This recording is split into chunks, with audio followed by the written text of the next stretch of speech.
This is the Fierce Heart Alliance featuring the Harmonic Virtues, a self-reflective practice to understand virtues based on the laws of the universe.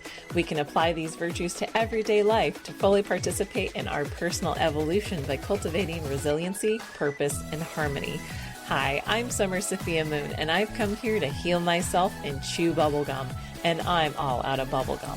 So join me and my special guests as we share and learn how to love ourselves fiercely through self-care, explore the wisdom of the harmonic virtues, and grow our conscious community together. By listening, you are now a fierce heart too. Welcome to the Fierce Heart Alliance.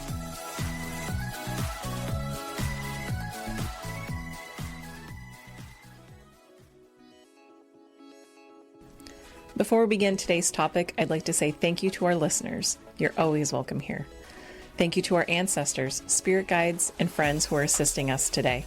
May these words be a force for good and timelessly infused with light and held in the frequency of rose quartz and spread healing and peace around the world. May it connect to both our consciousness and unconsciousness for the highest and most benevolent outcomes for all. If there's any words left unsaid, we trust in spirit to make things right and let it gently ease into our consciousness as necessary for understanding in our own time, in our own way. And so it is. Thank you.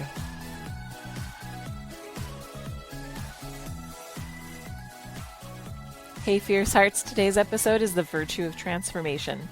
It's located on the inner level of the harmonic virtues called the metaphysical level, which are foundational elements of physical life and building blocks of consciousness. Virtues are lessons that can impact our everyday life and relationships. They're aspects of us that are ever evolving, ever shifting, and developing as we mature. And like a beautiful garden, they require some tending and some management to keep healthy and vibrant. The first part of this episode is we'll learn about the virtue, and the second half we'll learn how to work with the virtue. Today, my guest is Deborah Nucci. With over 30 years of experience as an intuitive empath and healing facilitator, she guides individuals and businesses towards transformative change with joy, insight, humor, and compassion. Welcome, Deborah. So do you call yourself an agent of change or a change agent? I know you have a slogan for that. You know, I do call myself a change agent. Okay, change agent. And occasionally I call myself a provocateur. A provocateur.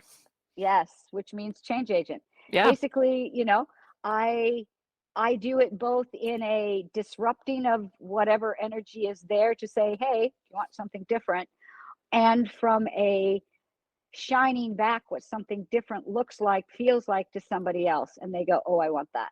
But yeah, very definitely a change agent.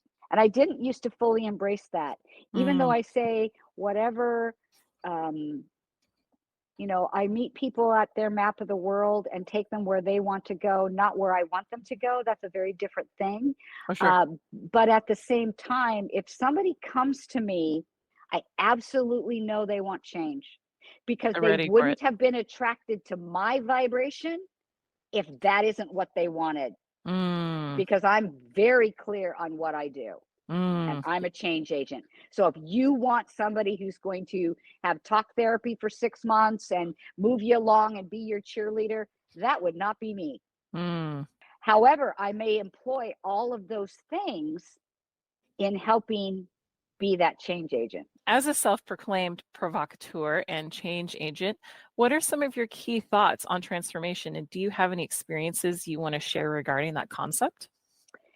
So transformation or change, if you will, same thing. And actually, when I think about transformation, I actually spell it differently than others do because I come from a hypnotic background. So when I talk about transformation, I'm talking about the transforming of somebody, something, some aspect. I'm also talking about the TRANCE formation. In other words, the formation of trance as a doorway or an entry into the place where you can make changes more rapidly and have them automatically generalize into your daily life. So that's one concept there. The other thing I want to point out about change or transformation is we are always changing. We are always shifting, changing, rearranging all the time, always. You can't escape it, even if you wanted to. And even if you say you are the same, you are not. I want to say that your stomach lining regrows every 7 days. So you're not the same. In your And there are body, in your it takes body, 7 years. I think every single every cell is cell has turned completely over. different. Yes, Yeah. exactly. They say And so, you're never the same river that you step your foot into. It's never the same river. nope, it never is. So transformation, first of all, if we look at it as it happens all the time, Hmm. and then that allows us to be in a state of movement. If we think about and focus on the transformation itself or the change itself, we're going to get stuck because change happens like turning on or off a light switch. Boom. So you're this way, bing, now you're not. And that's really how that happens. The journey to get from where you are to where you want to be, that's the process. And that's really where we need to stay focused because that change is not going to be think of it this way. So think about a goal that you really wanted, something you strived for, something, whether it's an award or something, and the moment of that award was great and nice and all of that. But if that's all it was, you'd never do it again because it's very, very tiny in time. But what you're really actually thinking about of that change is the journey there Hmm. and all your learnings and all your things about how you got there. That's where the joy comes from. Uh, and we get caught up in pursuing that change piece and thinking we're going to get happy when we get that change piece when actually we should be focusing again back to that should we should be focusing on the happiness of the journey. Hmm. And if we focus on that, we will be happy more often than we will not, Mm, regardless of right. whether we make the changes or don't. Yeah. And that and becoming happy about the journey or the pursuit or equating that puts more dopamine in Right. your You get more brain. hits of dopamine. Yeah. Yes, you The do. satisfaction. So you don't get the same kind of satisfaction from that momentary glory. Look at um, there's some podcasts and things about athletes who talk about their big win or their big whatever, and generally that moment is not what they remember the most. It Hmm. is all the things that led them to achieve that moment. And you're also going to always be chasing after this achievement or this transformation piece if you don't find some way to enjoy the journey Yeah. and understand that by focusing on enjoying the journey, you will always get bits of transformation, but Mm, you'll get it from a more um, harmonious way than if you were to only focus on achievement, achievement, achievement, achievement. It's a hollow way. yeah. And again, I go back to that's my point of view. It may not be yours. It is not gospel. It is not saying that is the way everybody should look at transformation. It is the way I look at transformation. Yeah. That's fair. And the other aspect of this virtue is the concept, and also it's based on the universal law of perpetual transformation. And this is more relating to energy and the perpetual transformation of Yep. energy. Could you speak a little bit about that?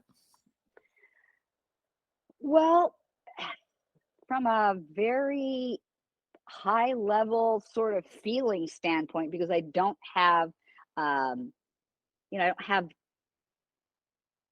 don't a have only my own understanding of that piece. Sure. And and it just went out of my head. Bring it back. Say the question again. What is your understanding of the concept of perpetual transformation of energy? Oh, all we are is shifting, changing, rearranging. Period. That's all we are. And that's all That's it. energy. And it's all The, energy. It's yeah. all, energy doesn't go away. It simply transforms. Are there any other thoughts about perpetual transformation of energy that you want to share? No, there's times and things where I've had transformation, as in, when I was first learning hypnosis, and I was in Hawaii at a training there, and I was dreadfully afraid of water. I couldn't swim. I couldn't do any of that. And so they asked for a volunteer, for a phobia cure, to be a demo for a phobia, to go up to the front of the room and be put in a trance and do the demo. And it was like, yeah, okay, I'll do that. And I remember, and this was where I first fell in love with hypnosis and the power of it and the energy of it and what it could do. I was a person who was deathly afraid of water. I didn't get into water. I didn't swim. I had panicky kinds of things. And we're in Hawaii, right? Mm-hmm. And so, like, you want to be in the water. And so anyway, I raised my hand. I went up there and John did his thing. I remember some of it.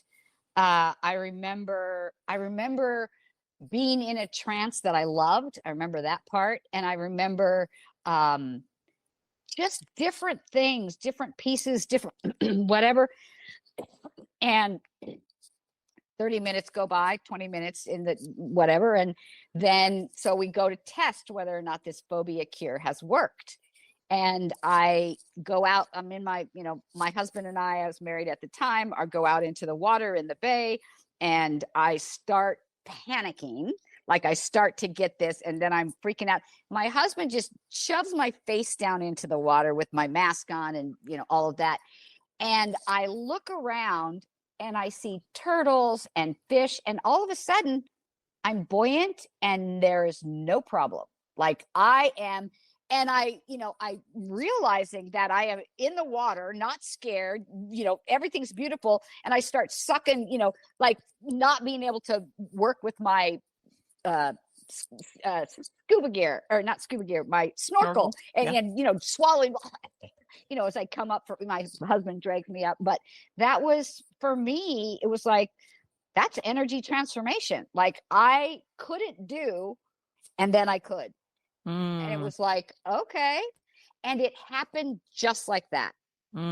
Right. So I don't know. That's kind of, and there's been a number of those kinds of transformations in my life. Everything from that sort of dramatic to the sublime, the very subtle of seeing someone or something in a different light that allows you to let go of whatever energetic weight you had on it in whatever variety. And all of a sudden, it isn't that anymore. Mm-hmm. And the question is, did that thing change? And the answer is, it did not. But you changed your perception of it. And therefore, your reality changed. So it sounds like change is pretty important. Why is it so important? Oh, you'd be dead if you didn't. I mean, the first one. So I think about a heartbeat. And if you think about a heartbeat on an EKG monitor, right? It's got peaks and valleys, right? That's what lets you know you're alive. It's changing all the time. If you see a flat line on an EKG, it means you don't exist in the corporeal body anymore. So I want to be shifting, changing, rearranging all the time until I'm not anymore, right? Fair enough. And how can we seek to find balance if everything is perpetually changing? That's a great question. I don't know that I've ever looked at it that way. But if we go back to my point of view on balance, which is a state of constant adjustment, and transformation, which is being happy with the journey that you're on, they're both the same thing. Yeah. That's fair. Well, let's play devil's advocate. Let's say I don't want change. What happens? Oh, that's too bad. You will anyway. You can think you're not, but you are. As we discussed previously, your body is going to change whether you go, I'm not going to do it, or I'm not having any of that. Well, too bad. It will happen. You get older, you age.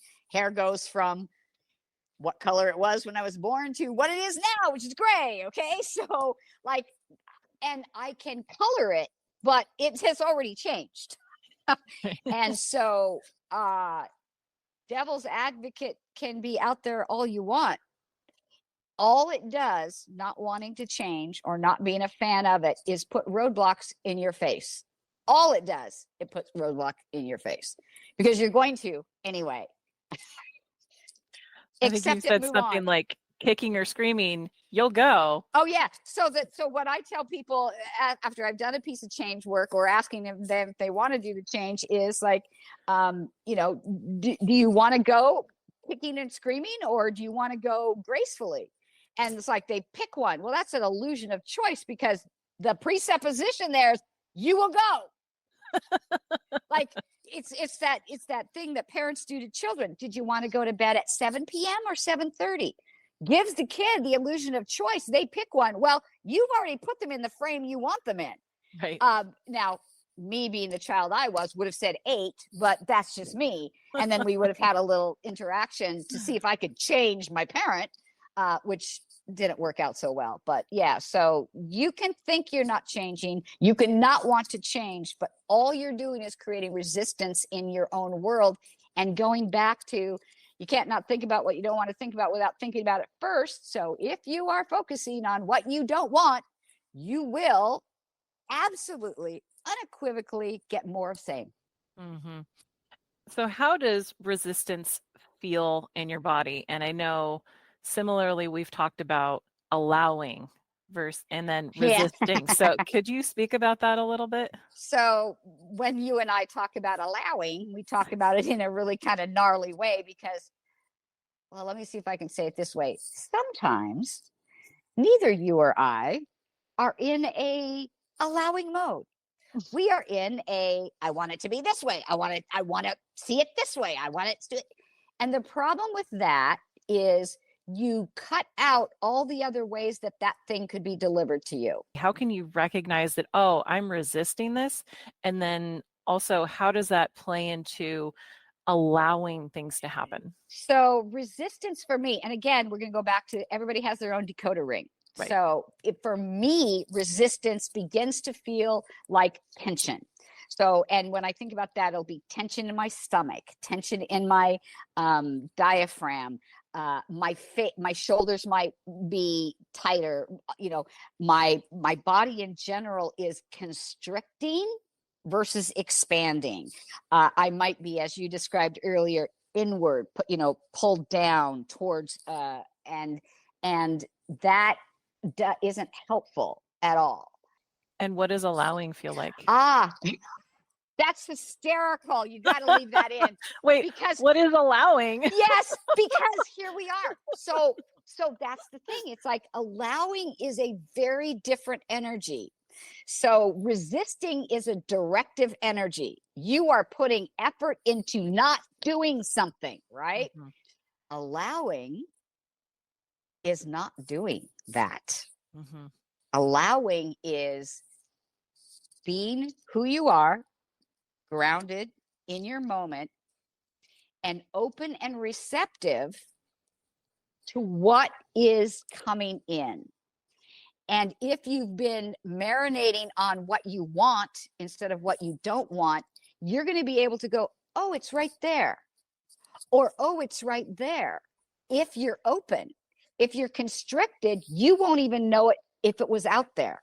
It's like your focus is narrowed rather than correct. A widescreen view of your peripherally seeing, oh, okay, it's over there. I just have to turn my head. Or if you think about a miner's helmet, mm-hmm. people who go down into the mines, the miner's helmet has a light in the middle of the helmet, the forehead, right?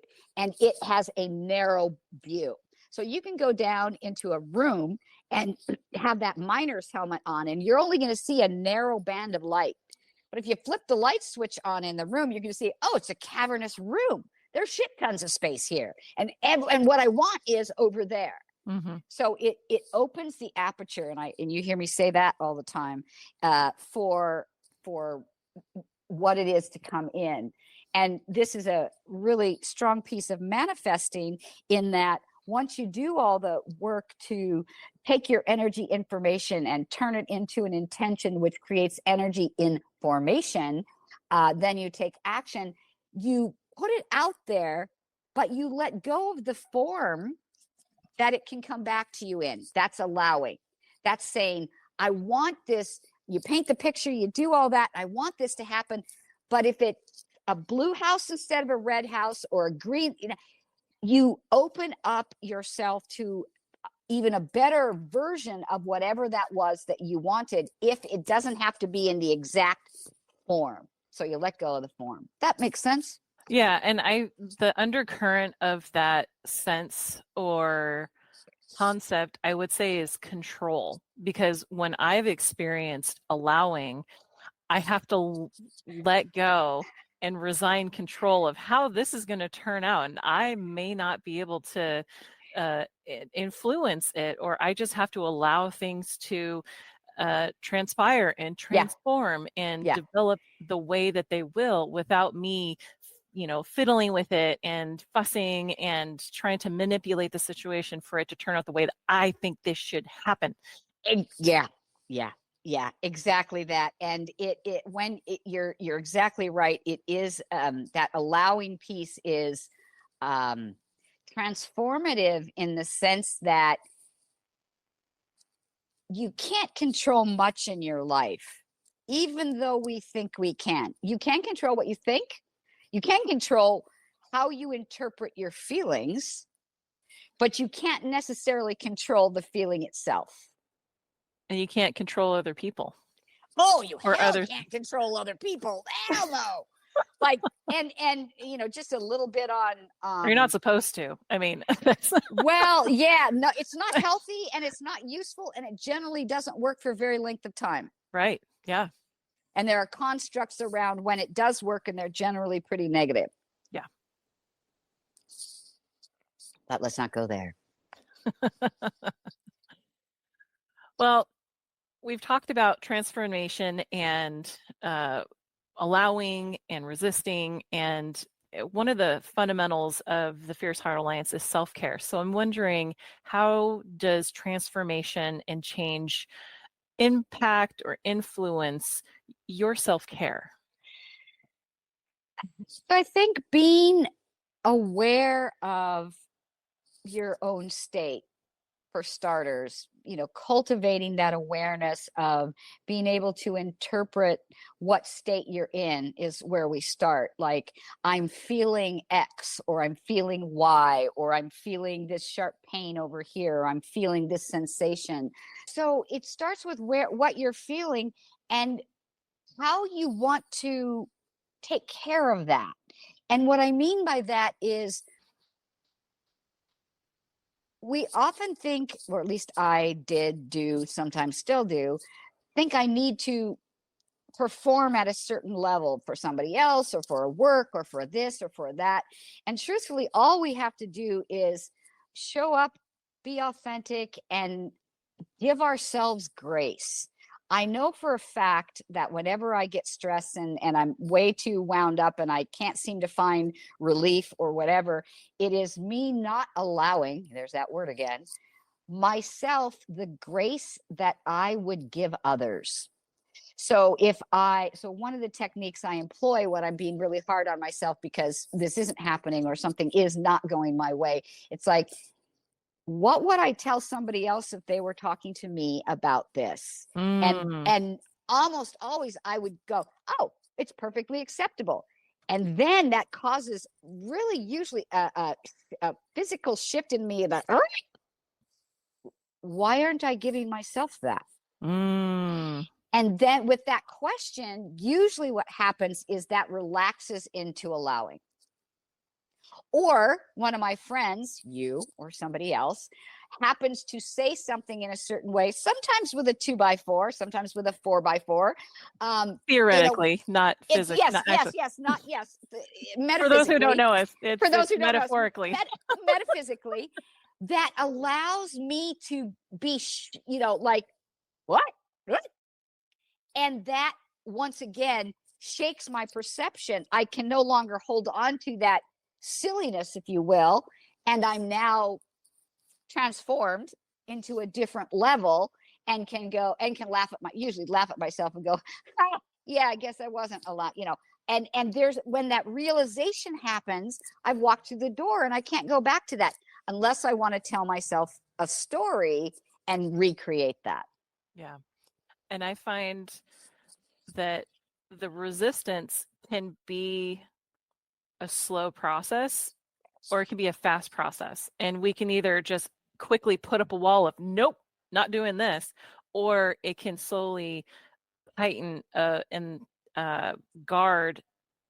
And we don't even realize that we're resisting until something snaps us out of it. Oh, wow, I didn't even realize. Okay, now I've realized it, and now I can make the change.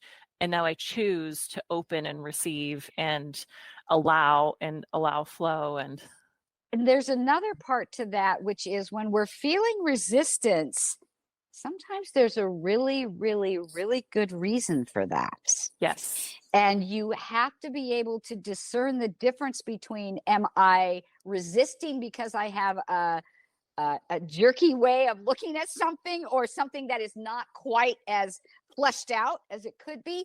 Or is it telling me something that I need to listen to and run the opposite direction? The very So, good point. so I think most every emotion, feeling can be useful in some context. Worry is not one of them, but we'll let that aside. So resistance, we think of, oh, we shouldn't have resistance. That depends on the situation. Sometimes resistance is good, and sometimes resistance is telling us something that we need to listen to before we move forward, or not move forward at all in that direction, because that resistance is telling us something. As an example, I was in Malaysia and I was going into a outdoor cave kind of dwelling temple. I'd gotten up to the top of the temple and started to go inside. And the deeper I went inside, the more I was resisting. I didn't want to go in there. I was freaking out. So I followed that. I turned and ran around. Eventually came to understand is first time I had been in a small space like that, and I am a bit claustrophobic. So there was no really good reason for me to overcome that resistance. Like getting out of there was what I needed to do. So most everything can be useful in some context. The question is this the context where it's useful or not? And I use that distinguish of useful or not because it's better than good or bad, positive or negative, Right or wrong. right or wrong. It really comes down to, in this moment, is it useful? That's a very different way to parse something than putting a pejorative of good, bad, positive, negative. And that's my world belief. I have a really good experience of that as well that happened a couple of years ago. And there's this project that I really wanted to take on that in my mind, it made a lot of sense. And if I just did X, Y, and Z, it would do all the things that I'm looking for. And it would help me in all these different kinds of ways. And I just couldn't bring myself to start the project. And I tried and I did all this motivational sort of things. And I'm like, okay, I got this. And I just couldn't bring myself to do it. And then I just finally realized, you know what, if I do things, I could do a different project and I could do like a craft or something like that. And I have no problem doing it and completing it. And I'm not procrastinating or anything like that. Why am I procrastinating so much on this project? Why can't I make any headway? And why does it feel like I'm ripping teeth out in order to like do anything? And so I sat with it and I realized that it just is not the right direction for me. And there's some pros and cons to the project. I've only been focusing on the pros, Yeah. but I wasn't looking at the cons if I were to take this on. And I realized if I were to take it on, there's a lot of burden and a lot of responsibility that I honestly didn't want to take on by doing it. And so being really honest with myself, I really didn't want to do it. And so that was the moment where I just realized my heart isn't in this, and that's Yeah. okay. And I just, brushed my hands of it. I let go. And then wouldn't you know, like everything shifted for me because I was getting so, once again, constricted. And, And you were attached to the form. I really was. Yeah. The And way so, it had to come in. yeah, So if you looked at what you wanted, the way it had to come in, there were things you wanted about that did come in once you let go of having to have it that way. yeah, yeah. So that was, to your point, a really good way of like, that was resistance that was helping me. Truly. And Yeah. decoder ring again. Yeah. How to recognize resistance that is telling you you don't need to be doing this, and Mm-hmm. how to recognize this as resistance of you're being silly, or you're being fearful, or you're being whatever, put an Or adjective in there, not safe, or not say whatever you it know? is, and there could be some value here. Open the aperture, see how you feel, and then decide. Yeah. Yeah. What is more, what is, uh, what's the bigger picture of this Yes. situation that I'm Yeah. not giving attention to, or what am I Right. trying to ignore about the Yeah. situation that maybe there's something really important that I'm not seeing or not allowing in?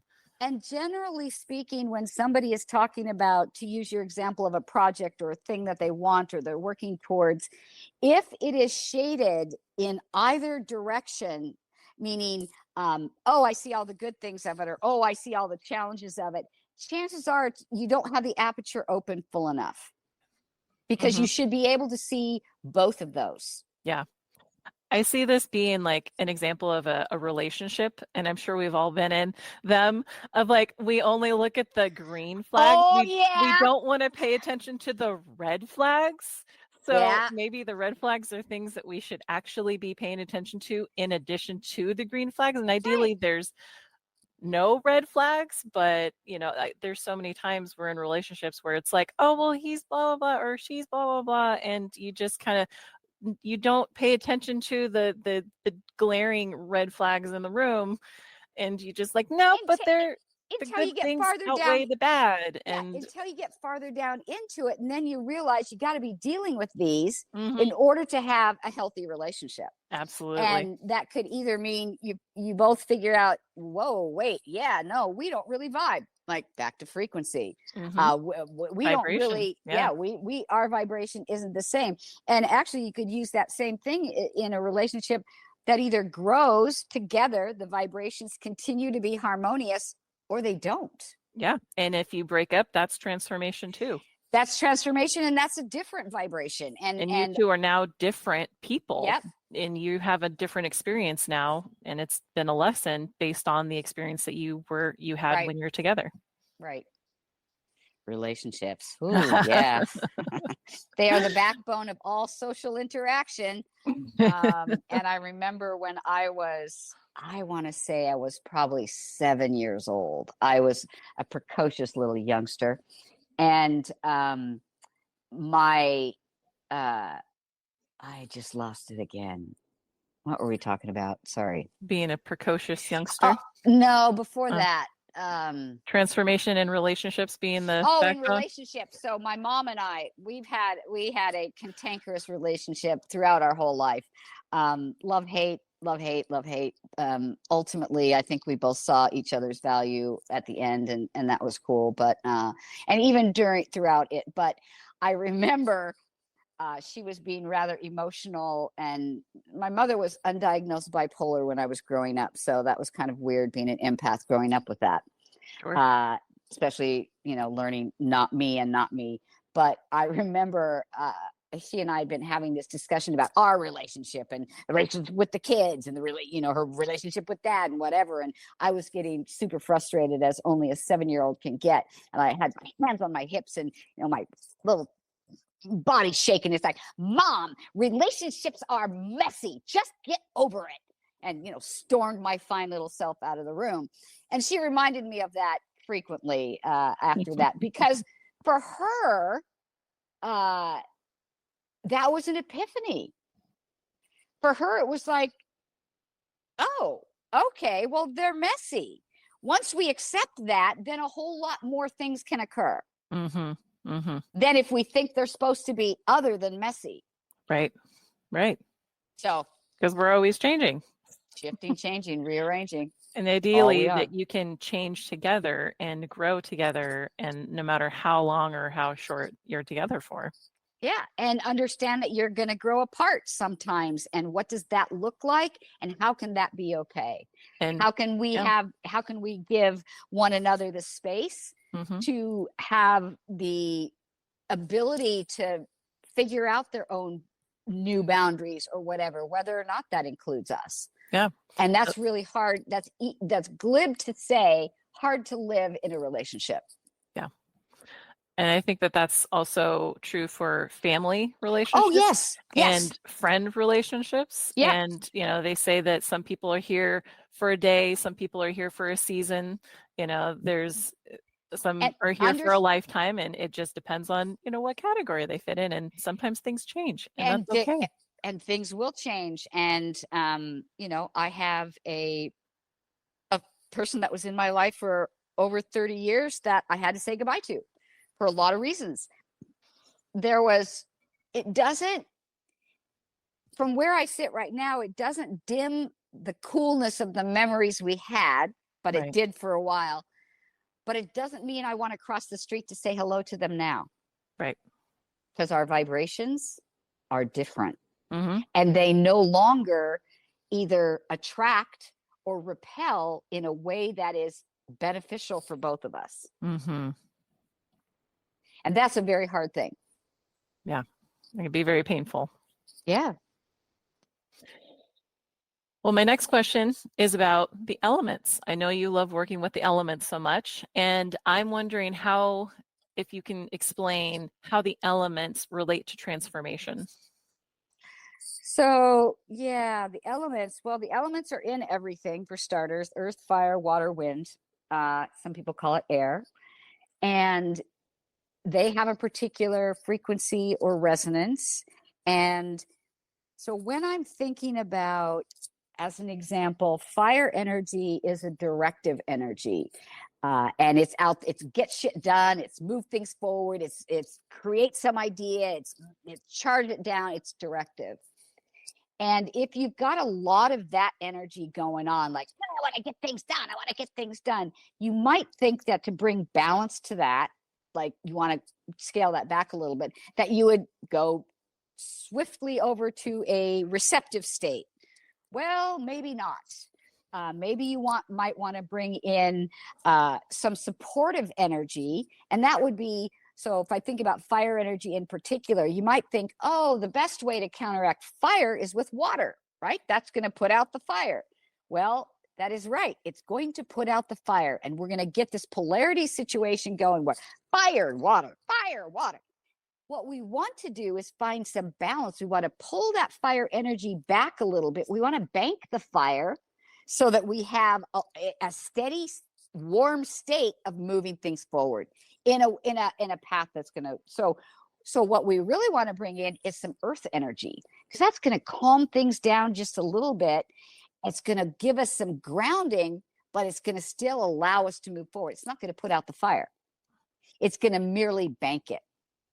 Okay. And so when I think about the elemental energies, everything falls into one of the elemental energies. And when the energies are all happening together, one of the modalities that I learned was this: what happens when they're all in dynamic, trying to find their balance, is that's something called storm. But as with all things, shifting, changing, rearranging, I now don't look at it that way. I look at the four elements, and then there's a fifth element that to me embodies everything in that spirit. And that is all of the elements, all of the everything. And so spirit is this thing that speaks to me as an element and all of that. But as I'm working with the elements, I'm thinking about things in terms of how that particular element is what its main driver is. So as I said, fire is directive and moving forward. There are also kind of flavors of fire energy. So, and when you think about overlaying the astrological signs in there, you have a cardinal sign, a fixed sign, and a mutable sign. Cardinal means starting, moving things forward. Fixed meaning trying to keep things within the same sort of frequency, and then mutable means flipping all over the place, right?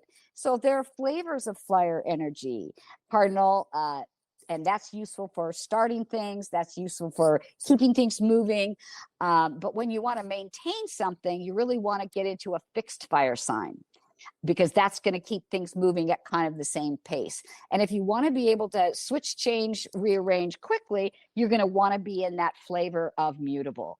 I can switch into whatever I need to easily. But I think about people in terms of elemental energies. When I encounter somebody, I'm interpreting or reading that not me information that's coming in, and I'm putting it in generalities of that feels grounded, that feels, pushy, that feels those kinds of things. So it gives me a framework to look at people and things, but it's also in the natural world. And so it is, for me, it feels very, very foundational.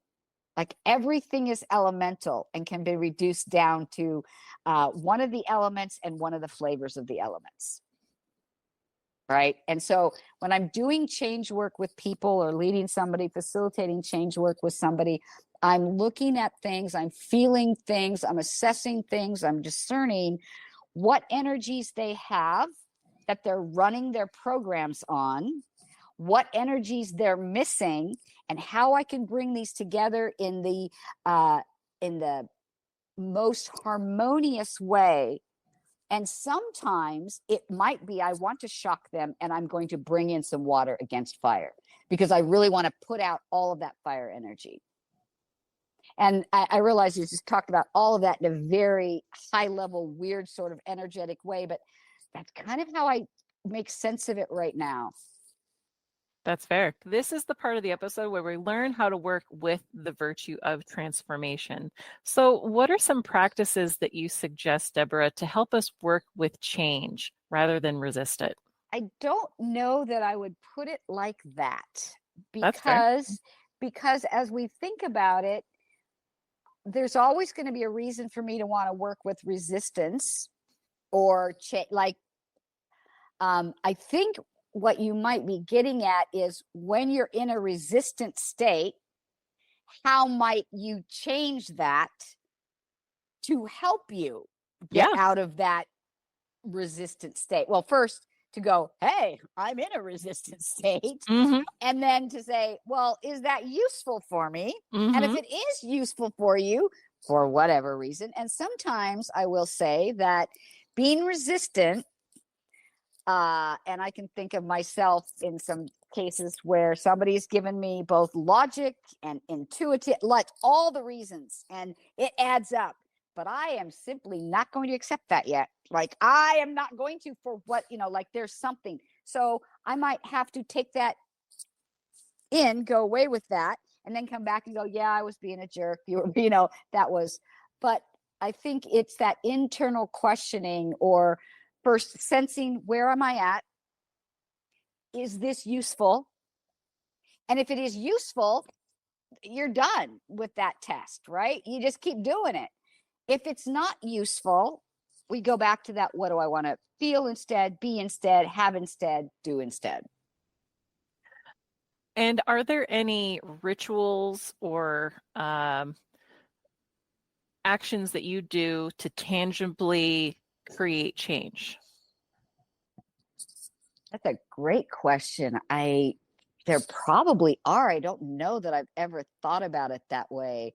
Because I know you burn your prayers and, things along those lines. Oh, well, so I do new moon rituals for sure. And a new moon ritual is about doing it on the new moon, for starters, taking into consideration what energies that new moon is bringing in based on whatever your understanding is of those energies, and making like my ritual for new moons has to do with 4 different areas. It's what do you want to release? What do you want to be? What are you giving gratitude for? What is your intention? When we talk about intention, we're talking about say it how you want it, as if you already have it. Because once again, that becomes a lightning rod for what you're attracting in. And then what do you want guidance for?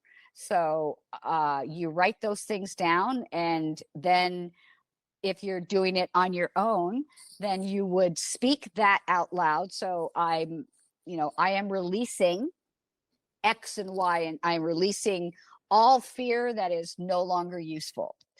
And the reason I say that in that way is because sometimes fear is useful. So you really don't want to release all of your fear. That would be silly. You really don't want to do that.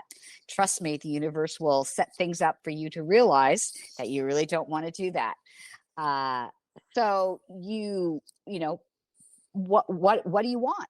And then you're like halfway there, right? And then if you're doing this alone, you say it out loud, and you say it as if you mean it. And you do this. I do this after I've done a meditation. I'll probably use crystals. I'll probably, do all of that, and I'll say it. And then if it's a nice day, I'll go out to the fire pit and I'll burn that. And as I'm burning that, I'll do some Reiki symbols and do some other things and this is where I tangibly let go of the form, because I've put it in this piece of paper. I've said it out loud, and now I'm taking that and it's changing, it's transforming. So it's paper and now it's ash. If it's raining, and I used to run a meditation ritual circle, then it's the shredder. Or any other way you can rip it. There's any other way that you want to change that form of that thought. And then you repeat that for gratitude. Gratitude, again, is another one. And I believe, and certainly in my own life, I've come to realize that having a gratitude practice, like a meditation practice, is truly transformative. And when I say a gratitude practice, this isn't necessarily, and this could be for you, but so a gratitude practice of, you have a little journal and you go, I'm grateful for this, and I'm grateful for that, and I'm grateful for, and you don't really put any emotion into the things that you're grateful for. You're just writing them down to tick the box, to put it in a journal, to do that. Gratitude really has to, and especially times when you don't feel very grateful and things aren't all that, it's like you have to reach in and find something that you can connect with your heart and your gut and feel like, I am so grateful. Well, like, I'm really grateful for our friendship. Same. And if I can just get to that moment, like just that, like that's a good one, rather than a 3-page dissertation on all the things that I like about my life. So and then again, you say it out loud as if you mean it, and you either transform it via fire or shredder, or there's probably a ton more creative ways to transform things. And then you go through intention. And again, intention is about saying it how you want it, as if you already have it. As an example, I am healthy. I attract loving relationships. I find a moment of extreme joy in every day. Nice. So those are things I can be congruent with, and then put that out. And what that sets up is all the ways that can come back to me in ways that I didn't specify. And again, you say it out loud, you say it as if you mean it, then you burn it, you shred it, you transform it in some way. And then the last one, of course, is asking for what you need guidance for. And this one is, for me, has lately been the most powerful one. It's when I can admit that I can't manipulate everything. I sure can't control everything. And, silly of me to think I can, but hey guys, How can about you some help help? me? Yeah. Uh, Little help down here. hanging out here on a limb. I'm really struggling. And for weeks and months, it seemed like after my mom had died, I was asking for assistance in navigating the grief in a way that wouldn't destroy my life. Mm-hmm. And but it was also this very safe way of me acknowledging that was there, and I still needed help with that, and I still needed to keep that in my awareness of that's what. And then time passes, and that wasn't anything I needed guidance with anymore. Mm-hmm. And that kind of thing. So again, say it out loud as if you mean it, and then you do that, and you do that with it to transform it. But yes, I do various rituals. I do really weird things, like I'll get a mantra in my head. Like one of the ones, I realized I was in a real negative state. It wasn't serving me, it wasn't useful. And so instead of saying all the negative things I'd been saying, the things I repeated in my head without really realizing it, I started saying, good things happen to me, good things happen for me, I make good things happen. Mm. And it was general enough, and I started to train my neurology that that's what was going on. Again, what you think is what's going to be in your reality. Change your thinking, change your state, change your reality. And there's a lot of neuroscience these days that's supporting that, and it's pretty fascinating stuff. Totally. Especially neuroplasticity and contemplative practices. Absolutely. Well, it's funny that you mentioned that, because that is getting a lot of press now. There is a lot of science around that. But for me, it always was when I formed that understanding by virtue of experience in my own self. I got it. Like, Mm-hmm. you can tell me it doesn't work. You can tell me it does work. I have direct experience that it does. Right. And we can just latch onto the placebo effect. So Oh, whether sure. you think it does well or whether you think it doesn't, you're right. You are right. And the placebo effect is something that can be harnessed very successfully, Mm-hmm. if you understand the components around that. But there's a reason why it works. It's the way our brain works. That's a whole different podcast. Yeah.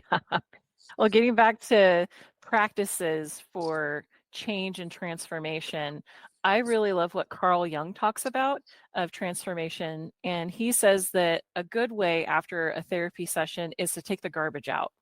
And Oh, that's a tangible way to just get the garbage out, removing it. You go through your closet, you go through a storage unit or something like that, and you just purge, and then you give it away. And the idea is that someone else can love it now, so you're opening that, but then you have tangibly released, and that is really good for the whole cycle to keep yeah. going and What was process. the Japanese organizer, Connie? Marie Kondo. Yeah, Marie Kondo. So that was her whole thing, right? Love it. Yep. Get rid of and the other thing to that is everything has energy and vibration. So if you got a lot of shit around from your past, get rid of it. It is taking up space. It is taking up energy. I just recently got rid of a size 2 pair of shorts and a little very lacy bustier kind of thing. I'm 65. When the hell am I going to wear those things again? Right? They're taking up space. I have photos of my perfect little body in them. There you go. Don't need them anymore. Right? We all got stuff like that. And I think it's also important to note the feeling that you feel when you see that object. And so if it brings you joy, that's one thing. But if you look at something and you like, oh, I'm suddenly back in that feeling of my ex gave me that, Yeah. and you're brought back to how your ex made you feel, Yeah. you're now in that feeling. And Yeah. so if you let it go, you're no longer going to be given that reminder, and your energy won't be, you know, shot back to that negative feeling energy Exactly. or And unhappy feeling. the other way that that works is that you can have a really good feeling about something Hmm. and lose it and still have that good feeling about that thing. As an example, Sure. uh, my mother had made me a scrapbook of lots of pictures from my childhood on up through. This is after she and I hadn't talked to each other for a couple of years, and I had done a scrapbook for somebody else that I had showed her, and so she wanted to do that. I actually, that got left in Australia, long story, and I don't have that anymore. It was letters, it was pictures, it was stuff. And Mm. there are times when I go, oh, I don't have that anymore. And when I really think about it, what I have is the heart from the intent Mm. of what that exchange was for her and I, whether or not I have that object. Hmm. So it works both ways. Yeah. You don't have to have a lot of things. When I got divorced and I was traveling all over the country and then over to Australia, I had a rolling laptop bag, a pager, 2 cell phones, because it was a long time ago, and you had to have a different one for every country, and some like half a dozen stones. And that's what I spent 2, 3, 4 years doing. I didn't need any more than that. Now I have a house filled with stuff. Like, yeah. I'll just leave that out there in that form of like, how much stuff do you really need? Yeah. And you've purged recently, so ideally it's stuff that you like. It is, but I also realize there's still stuff here that's got to go, like Yeah. all the time, got to Yeah. It's a go. work in progress. It is a work in progress, and I think you go through phases and stages of things that are important. Yeah. It's a Um, cycle. yeah, Yeah. yeah. Well, talking about self-care and, previously we talked about the elements. How can we work with the elements in daily life? Again, you're talking about something I do so automagically that it's hard to think about it in terms of how somebody else can work with the elements, other than just kind of reading into. So for me, I'll get up in the morning, I do a meditation, and I will read. And what I mean by that is, let me just think about how I do it. Sure. Uh, is I relax and allow into a receptive state of feeling my way into what the energy is for the day. And I might do that just like I described it. I might do that by using a deck, a intuitive deck of some kind, whether it's a tarot deck or a cosmic ascension deck, or pick a deck, any deck. I might do it that way, or I might just feel into it and go, oh yes, this feels very watery, or this feels very this. And then I might further go into thinking, well, what do I need to do today? What am I needing to get done, or whatever? And is this energy conducive to that or not? And if not, what do I need to bring in order to do that? And that could be bring in terms of a stone, that could be bring in terms of something I say to myself, some music I listen to, whatever. But I'm always paying attention to energetically what I'm feeling, and that parses into both from a elemental, fire, water, wind, that genre, or feelings in general, states of being, that kind of thing. So it's hard for me to put, I would have to give that a little more thought. It's hard for me to put into words what I do automatically. Sure. Yeah, you've been doing it for so long. Uh, it sounds like the root of it and the beginnings of it is just self-awareness. Totally self-awareness. And this is self-awareness that isn't blinded by what you want. This Hmm. is true. How am I feeling? What am I noticing? And I try to take things out of I try to take things into a neutrality. So instead of what are you feeling? What are you feeling? Notice what you notice. Mm-hmm. And as you start talking about what it is you do notice, you'll notice it's in an element or two or three, and but it's bringing that awareness to noticing what you're noticing. Mm-hmm. You've taught me a lot about the elements and working with it, and I'm slowly developing my own sense and understanding of it. And I'll text you out of the blue and is this a watery day? Because I'm Yeah. feeling pretty emotional. And it's to me what it feels like is that I have my own feelings, and then there's this heightened sense of an overarching theme of the day. And if it's a fiery day, it's a momentum, it's a let's get it done. I get so much done in a day, and it's like I can ride the wave of that. Or maybe a wave is not the right, because we're talking about fire, but we're fueling the fire of, and we're able to flow. But then, if it's an air day, I am so up in my head and I can't get into my body, and I am just like anxious, and I'm thinking, and I'm worrying, and I'm ruminating, and I realize I'm not in my body. Go ahead. Here's an interesting thing as I'm hearing you talk about that, is that you are giving a negative connotation to being in air, well, that's or in just wind, because in that day, but my point is elements can be positive or negative. So in that example that was not a great wind experience or air experience that you wanted. You're in your head, you can't get out of it. But there are other times where being in your head, you're super imaginative, you're super creative, you got all that stuff coming in. That's also air. So it's like, what is the flavor of that element that's coming in that lets you know what you need to bring to support, or how you need to shift your point of view in order, or whether you want to just hang out in that. So another thing you can do with whatever you're perceiving is, instead of going, what do I want it to be instead? It's like, I wonder what this is.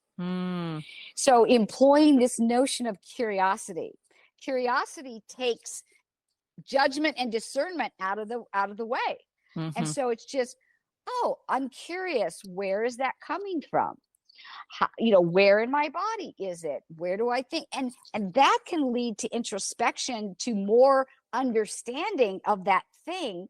And the understanding of that thing changes the vibration. So you don't have to bring anything in. You don't even have to get to, what do I want to be instead? Sometimes allowing something to be and just being curious about it can bring a neutrality. That's a really good point. And as I said, I'm still learning, but how I learn is through contrast. And so I typically notice the negative first, and then I can figure out the nuance of the positive. So that's where I'm at with the elements. I can okay, it's not that it's unpleasant. It's just like, oh, I'm very aware that I'm in my head, and okay. And, same thing with emotions, with the water. And, there's this flowing, this watery kind of, floating in the ocean kind of feeling. But then there's, you can move through things, but then you can also be pretty emotional. And they're like, why am I suddenly crying? And I'm just, and then earth, there's times where I'm like, wow, I feel really grounded, and I feel like I'm halfway into the earth, and so it's a nuance, but it is a very personal experience. It's your decoder ring. And earth can also be, you can feel totally stuck. Oh, like I am absolutely mired in this quicksand. I cannot move forward. And that's, and that's where you want to bring other energies in. If you want to change your state, or you might want to go, let's explore this. Yeah. What if we add some water? We can make it mud instead of dried clay. Or and we can kind of, or what if we just go, let's sit here with this. Yeah. How does this feel? And notice what you notice. And that's where some transformation and awareness can come from as well. That's a really good point because in shamanism, they say that a shaman is comfortable with being uncomfortable. Yes. Oh, And love so that. I think that is the magic of sensing the elements and like, okay, this is where we're at right now. This is accepting, this is allowing, this is not resisting. I'm feeling this right now and Yep. just allowing yourself because knowing that it's probably going to change tomorrow. It will change Correct. tomorrow. And so sometimes when you're in an emotional state, and I did this a lot when, the year after, well, up through my mom's illness and her dying and all of that was, I would be in a crap ass mood, like what all kinds of stuff. And sometimes I'd go, okay, I'm going to just go down into this even further. I'm going to turn on Hallmark movies. I'm going to, maybe get a glass of champagne because that's going to send me down a total, wah, wah, wah, snotty cry river. Mhm. And maybe what I'm needing to do is that crying release. I need Mhm. to explore that piece, and that will bring me peace. Yeah. The depth of the The depth transformation. of that. Yeah. Yeah. And to your point of being comfortable, like my whole mantra this 2024, because I realized how challenging 2023 was for me because I didn't really embrace this, was being comfortable with uncomfortable. Mhm. Like, we are in a very changeable economy. We are like, who knows if I'm going to have my job or not have my job, that kind of stuff. And the thing is, I freaking cannot control any of that. Right. Zippo. So why am I spending valuable brain space noticing what I'm noticing when it Mhm. ain't doing jack for me? Right. And so can I stop that kind of stuff, or mitigate that, um, by going, this is uncomfortable.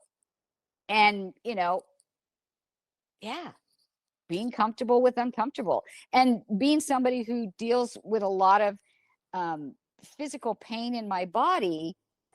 I only have to remember that I control a lot of that via self hypnosis or various different things, but I live with a lot of it, and I just turn the volume down. Mhm. I've just learned how to turn the volume down, right? Mhm. So, and it knows to turn the volume up when it really needs to get my attention and Sure. make me do something different. But, right? And I'm not Mhm. the only one who lives in something like that, right? Yeah. And it doesn't affect my life very much. Mhm. Uh, but again, it is learning to be comfortable with uncomfortable. And previously, you talked about how you splice apart the word transformation. I've also heard of transinformation, like changing Yeah. information. Yeah, yep. Any and all of those. So when we're talking about the hypnotics or hypnotic language patterns, we're talking about understanding that the brain processes language in a particular way based on cultural, all kinds of things. But if we're talking about American, processes it the way sentences have, right? Mhm. So you got that. Well, just try messing up a sentence and moving the language around and feel how different saying that is for yourself. Mhm. So, and that can flip you into, because it now doesn't make sense from Right. your brain. Right. So I I think love it's that. I think I said change information, and I think a better way to explain it is moving, because I think of transformation or transportation, so Yeah, moving information, so it's yeah, constantly moving. And yeah. um, so we also talked about you talked about transformation and uh, mentioning that you don't always have to perform at a certain uh, performance. You don't have to perform at a certain level. Right. And so that comes around to that touches on another virtue called rhythm, and that there is a rest and an action, and we can swing between all of that. And then between the two of act and rest, there is transformation, and you're Right. changing and you're moving from one to the other. And so there is a cycle. And Yeah. so recognizing where you are in that cycle, and we'll get more into cycles and rhythms in the next couple months, but that's where it begins, is the transformation to move into the next cycle. That's Right. something that I And wanted to and we're touch always on. in a state of evolution, Hmm. whether we're progressing up or down. That's evolving, Yeah. and we're always doing that. So And maybe Yeah. transformation is another way to say evolution, Hmm. a personal evolution. Yeah, Yeah. definitely that. Wow. And it's another thing I like to ask myself when I'm stuck, which is, what if you imagine something different? Mm. And going back to the first two words of that sentence, what if? So there's what if, there's act as if, fake it till you make it, act as if this is true. And when we talk about writing intentions, say it how you want it, as if it's already true. That is a very, very, very powerful transformative concept. Hmm. And again, what it does is it sets up the rhythm of you inside to be a particular resonance by that statement that allows more things to come in. And you notice I use that word allow. Good. That lovely word that lovely word that sometimes you and I go, oh, allowing. allowing. I found myself allowing yesterday. It felt really good that I was allowing. It's hard. It's hard. It's It is very hard. And sometimes it's not. Mm-hmm. Mm-hmm. So as with everything, it depends on your point of view. Your experience of reality depends upon your point of view. Yeah. Wonderful. Well, Deborah, do you have any other final thoughts on transformation? I wish I could come up with something really pithy and wisdomy, but I guess I'll come, to something that is kind of more crass. Transformation occurs just like change. All we are is.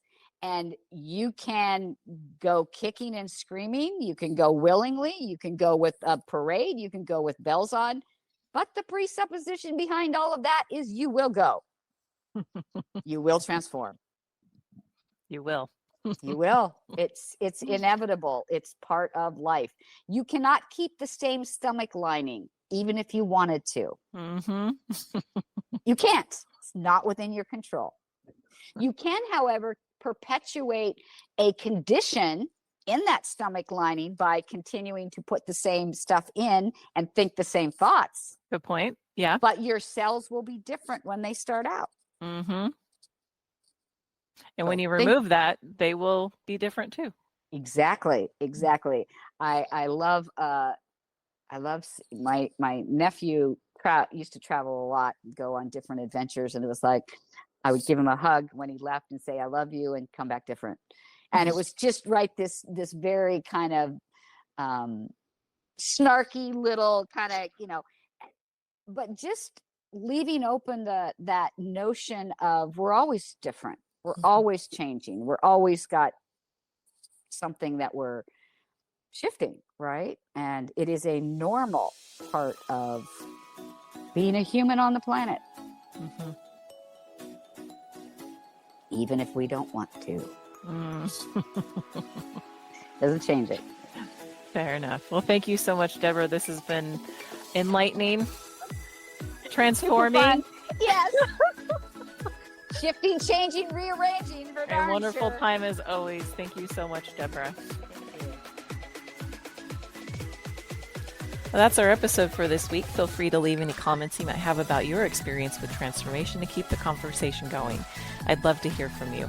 And please like and subscribe. It helps this podcast more than you know. Next week is our integration episode where I share channeling about transformation. Take care of your hearts till next time.